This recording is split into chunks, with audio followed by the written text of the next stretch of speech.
Could Auburn fans be close to losing one of their more beloved traditions? In the world full of podcasts, he's the undisputed heavyweight champion of hot takes, an Auburn sports homer, master of the book, and message board legend.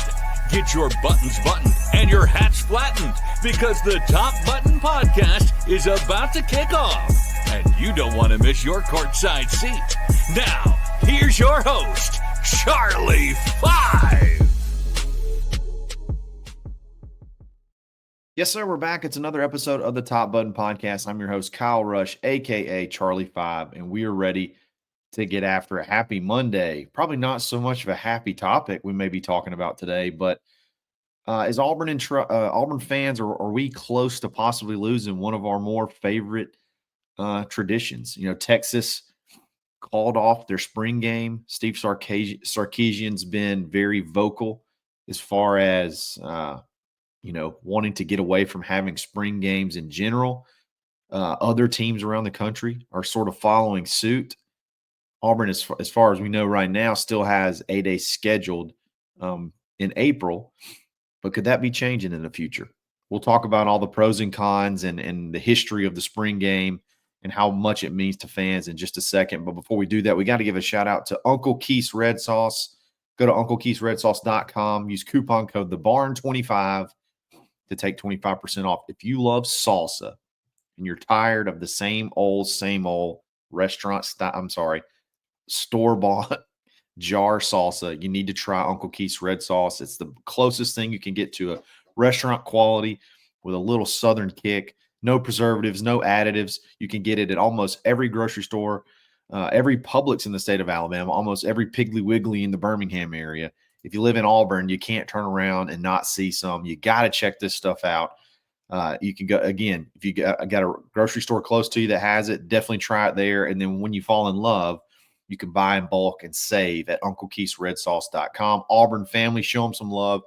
Show them some support. Uncle Keith's Red Sauce. It's good, y'all.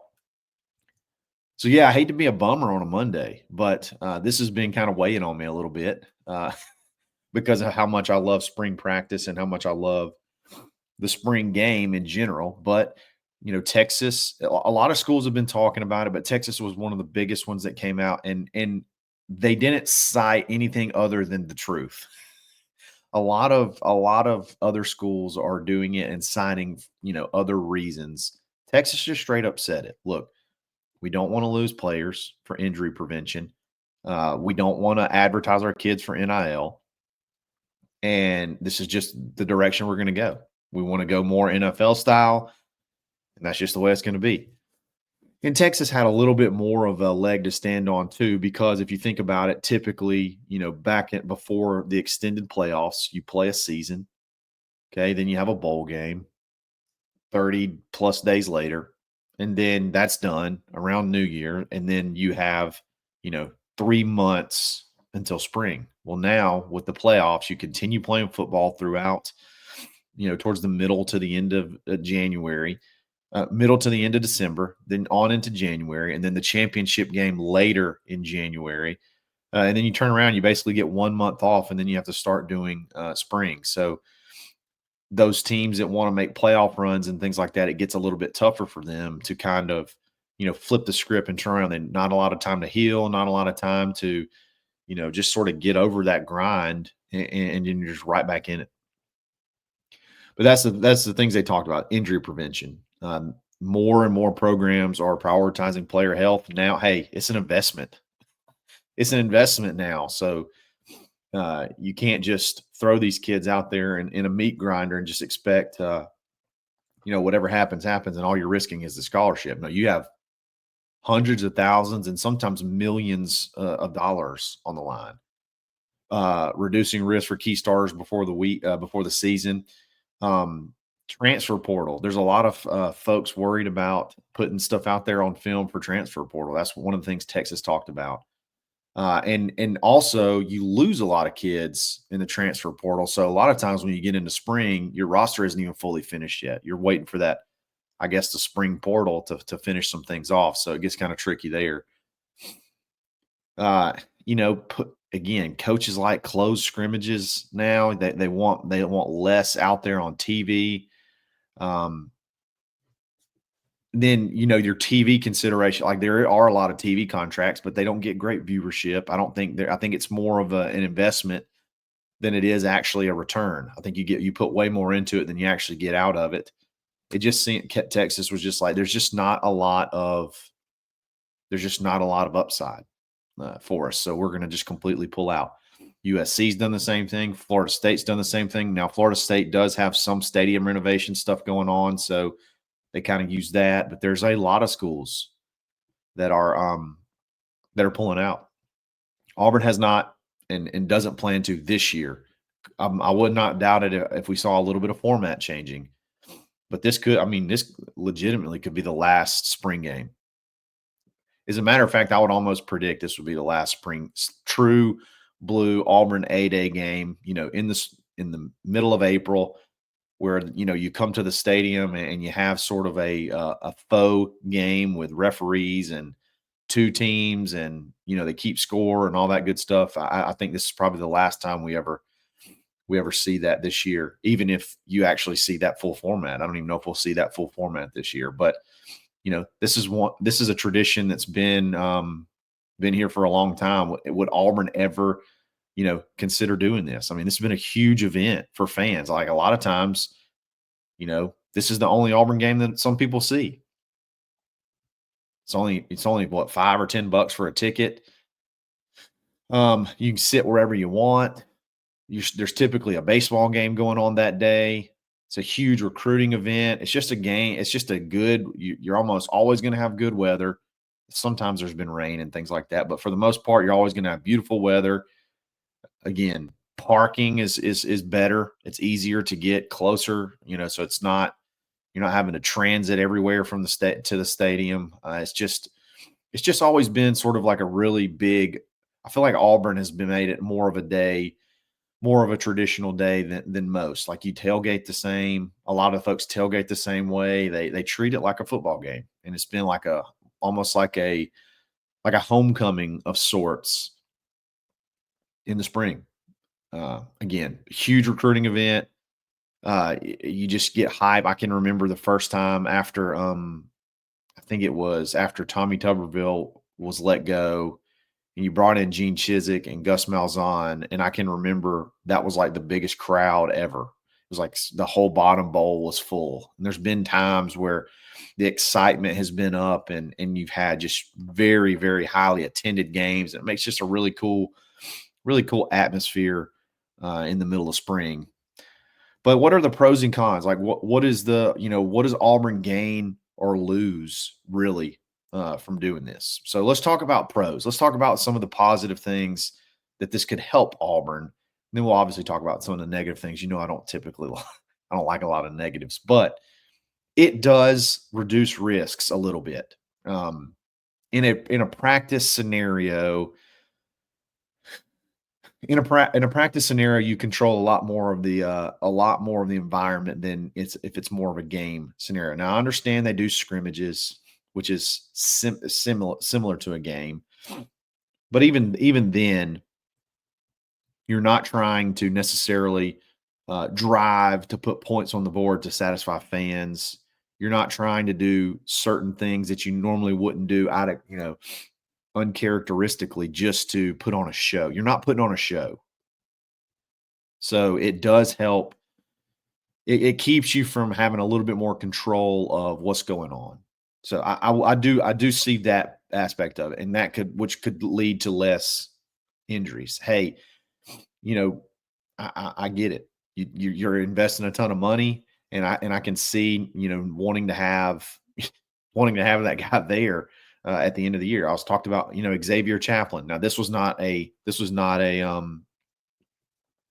practice thing. He had this injury beforehand, but Xavier Chaplin, the number one offensive tackle in the country, what if he tears his labrum during the spring game? Like that, that just becomes that much more. You've got one of the highest, probably one of the higher payers on the team from an NIL perspective, and now he could be injured and may not even be able to play.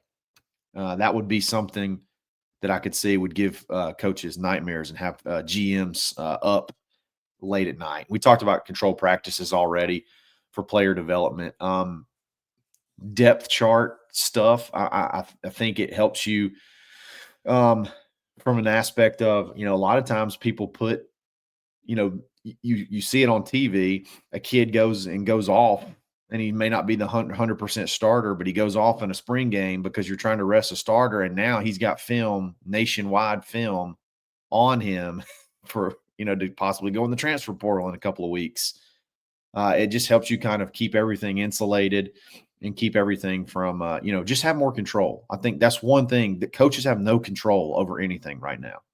The players have all the leverage. Everybody has this would give coaches a little bit more control that they just don't have any of currently. And let's talk about the cons. This is a small one, but 8A kind of became known as that became a big recruiting event. And I think this is why you're seeing Big Cat Weekend now moved back all the way back to spring. Now, July was ruled a complete dead period, and that was typically when you had Big Cat Weekend. But I'm almost wondering if this is preparation, because the spring game used to be the big recruiting weekend. You always had an 8A commit. That was like the thing. Who's going to be the 8A commit this year? Well, now Big Cat Weekend's been moved back to spring. So this isn't just that may be preparing for this loss of an excuse, a loss of an excuse to get a bunch of kids to campus. But if that's not a long-term thing, I mean, I could see that as being a pretty big recruiting hit, because it just got hype. Kids got a game environment with kids committing earlier now. That was one of their last chances to see an Auburn game day atmosphere. I could see that being sort of a bummer. Fans getting to see new players. How exciting is it to get that program? They don't wear their names on the back of the jerseys typically in spring, but how exciting is it to get that program and try to figure out all the income, especially now that kids early enroll, all the newcomers, and then the transfer portal folks. My gosh, you have like 20 to 30 new names to remember every single year. That's fun. That's the fun part about it. You get to see kids on the field for the very first time in an Auburn jersey. That was always the most exciting thing. I can remember the hype around Cam Newton. He didn't have the greatest spring game, but he wasn't the two-hand touch was not his strength. He needed to be full contact, and you're not going to do that in a spring game. But I can remember just the hype around coming in to see new guys. When they went televised, that always helped as well, just to kind of get an idea of the new folks. You won't be able to do that anymore, depending on how they share this with the fans. Newcomers and backups, like we talk about development and new guys getting game type reps and how important game type reps are. This completely would eliminate that. It would shift more to, I assume, just more practice reps, which is great. Practice reps are great, but there's just something about playing with referees, a 2-minute drill, all of the aspects that come along with the game. Those things will be erased if you get rid of the spring game. So there are some pros. There's some cons. Another con is, we talked about it earlier. It's just a huge tradition lost. Auburn's done A-Day as long as they've had football at Auburn. And I think that would just be a kind of a bummer, growing up, going to spring games, thinking about, I'm going to take my kids to the spring games, and hopefully they take their kids to the spring games, just completely gone. I'd be interested to see what they do to kind of remedy that, I guess. Now, could this just be a 1-year thing? Sure. It could be a 1-year thing until they have profit sharing in place, till they can have enforceable contracts in place. It could be something that's just a 1-year type thing. I don't think that's the case, but it could be. But when you start seeing these major programs like Texas and USC and stuff and teams like that move in this direction, I mean, it's really inevitable before other teams start to follow suit. So as far as like the bigger picture across college football, this is not just an Auburn thing. I mean, this could be a college football wide thing. And I know a lot of the things that I've just mentioned about why it's so special for Auburn are the same things at other places. Hey, local businesses, that's another big one that we didn't even talk about for Con. I mean, they kind of look forward to this. I mean, you only have a short amount of time in football season. Hopefully you get a big weekend built around A-Day, baseball, all that good stuff. I mean, that's just basically gone. It's just tough. It's just tough. You know, the NIL and transfer portal have completely changed how rosters are built, and this is, you're sort of always on the lookout to protect what you have, protect what you've invested in. And I think this is just another way for coaches to be able to try to grab, like I said earlier, grab back some control. Instead of being like a showcase to the world of what you have, I think they'll probably end up being a lot more private. You'll probably see a lot more on to victory or donor type practices and things like that. Maybe you have some fan days and things like that, but if things keep going like they are, it's going to be more and more reined in to where less and less people can see it, unfortunately. Back in the day, you would have, this was when Tuberville was here. Your first practice is now, I can't remember if this was spring or summer. I think it was maybe a little bit of both. You did your first few practices out there on the intramural fields, and those were all open. With the new facility, there's not a really good, the way it's set up, there's not a really good way to do open practices, but maybe they can figure out ways to do maybe a few open practices where it's just literally a practice. Maybe they do one in Jordan-Hare. I don't know. I don't know what the shift is, what college football is going to look like with the way they handle these, but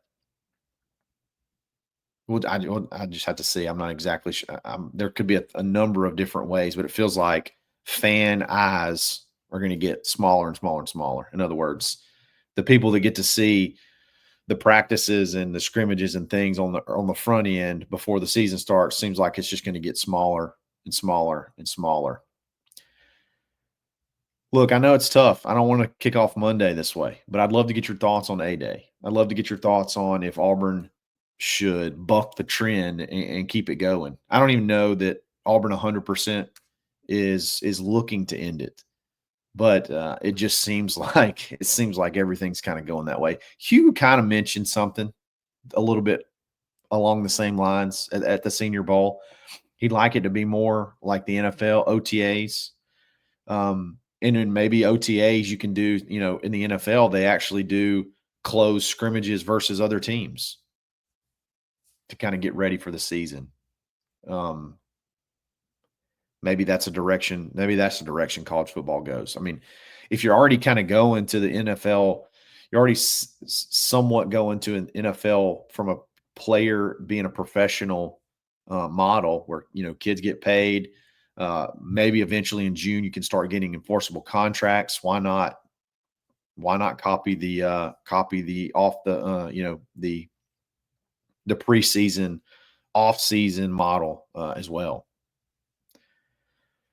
You got to find a balance between safety, development, and fan engagement. You just have to. I mean, especially at the collegiate level, there's got to be. You can't just go cold turkey. That's just too big of a family event. It's too big of just too big of a historic tradition, man, to just completely trash. They got to figure out some kind of balance, and I trust that they're working on something like that if we do move away from a spring game. Let me know what you think in the comments. Let me know what you think. Tell me some of your favorite A-Day memories. I got a pile of them. I've been going since I was a kid, so it would be sad to see it go. But it would also be interesting to see the direction that college football moves. It's been kind of exciting. There has been some of the luster lost, I'm sure, for those that are sort of dug in and they like it the old way. But I think the new way brings some excitement and opportunities as well. Honestly, maybe even some opportunities to get closer to the team, even though the subject of the show is sort of, getting further away from the team. But there's some other things that could happen, especially with the accessibility to players now through NIL and things like that, maybe you can have more of a personal experience with Auburn that maybe you couldn't before. But we'll see. It's definitely changing. But guys, I hope y'all have a great start to your week. And I kicked it off with a bang and just totally deflated your balloon.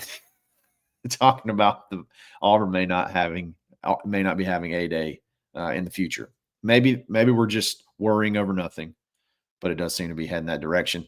Guys, if you like the video, like it. If you like the channel, subscribe to it. Follow me on Twitter, _Charlie_5, and we're going to be back every single day. Don't forget to try some Uncle Keith's red sauce. Sign up for the barn, thebarnauburn.com. Take $25 off your annual membership. We'll be back again tomorrow. It's another episode of the Top Button Podcast. Stay buttoned. Thanks for listening, and drive home safely.